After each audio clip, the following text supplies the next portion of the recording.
শীতকালে সবজি খেতে কিন্তু খুবই ভালো লাগে যেভাবে রান্না করি না কেন। আর হাতে মেখে এভাবে রান্না করলে তো আরও বেশি মজা হয়। আজকে রান্না করলাম মূলা, আলু আর পালং শাক দিয়ে হাতে মেখে পাবদা মাছ চচ্চড়ি, সাথে ছিল লাল শাক ভাজি।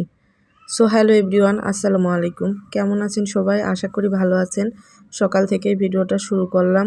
তো এদিকে বেলকনিতে চলে আসলাম সকাল সকাল গাছগুলোতে একটু পানি দেওয়ার জন্য। আজ গাছগুলো কিন্তু অনেক সুন্দর হয়েছে। বাড়ি থেকে আসার পরে নিয়মিত পানি দেওয়াতে গাছগুলো আসলে সুন্দর হয়ে গেছে। তো ছাদে চলে আসলাম হচ্ছে তোষকটা একটু রোদে দেওয়ার জন্য। আর বাসায় একটু শীত শীত লাগতেছিল, ভাবলাম ছাদে যে একটু রোদে বসে থাকি তাহলে হয়তো ভালো লাগবে। আর এদিকে দেখি বেগুন গাছ, তারপরে পুঁই শাক গাছ অনেক সুন্দর হয়েছে।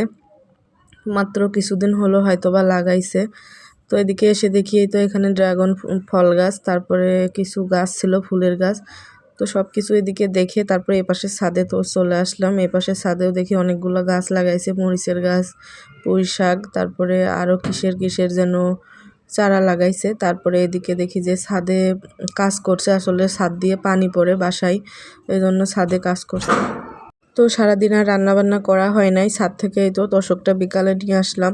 তো তারপরে রান্নাবান্না করতে চলে আসলাম সন্ধ্যার পরে। আপনাদের ভাইয়া যেহেতু আস্তে আস্তে অনেকটা রাত হয়ে যায়, আর শীতকালে কিন্তু ঠান্ডা ভাত খেতে একদমই ভালো লাগে না। আর এই চচ্চড়ি আর গরম ভাত, মানে গরম গরম চচ্চড়ি আর গরম গরম ভাত খেতে কিন্তু খুবই ভালো লাগে। আপনাদের ভাইয়া খুবই পছন্দ করে।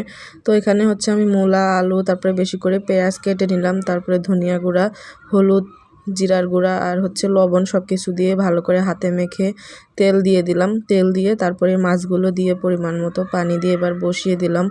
আর এই চচ্চড়িটা খেতে কিন্তু খুবই ভালো হয়। আমাদের দিকে তো আমরা এরকম হাতে মেখেই চচ্চড়ি করি। তো এক এক জায়গার রান্না এক এক রকম। তো তরকারিটা হচ্ছে একটু ফুটে উঠলে আমি পালং শাকগুলো দিয়ে দিব। পালং শাক দিয়ে চচ্চড়িটা আমার ছেলেমেয়েও খুবই পছন্দ করে, আসলে খেতে খুবই মজা হয়। তো পালং শাকটা দিয়ে দিলাম। পালং শাক দিয়েও অনেকটা পানি বের হবে, পানিটা শুকিয়ে গেলেই চচ্চড়িটা হয়ে যাবে। আর এই তো চচ্চড়িটা কিন্তু একদমই হয়ে গেছে, পানি শুকিয়ে গেছে। এবার হচ্ছে লাল শাকটা ভাজি করে নিব। লাল শাক আমি হচ্ছে অনেক সময় পানিতে ভিজিয়ে রাখছিলাম, মানে শাকে অনেক বালি থাকে, অনেক সময় পানিতে ভিজিয়ে রাখলে বালিটা নিচেই চলে যায়।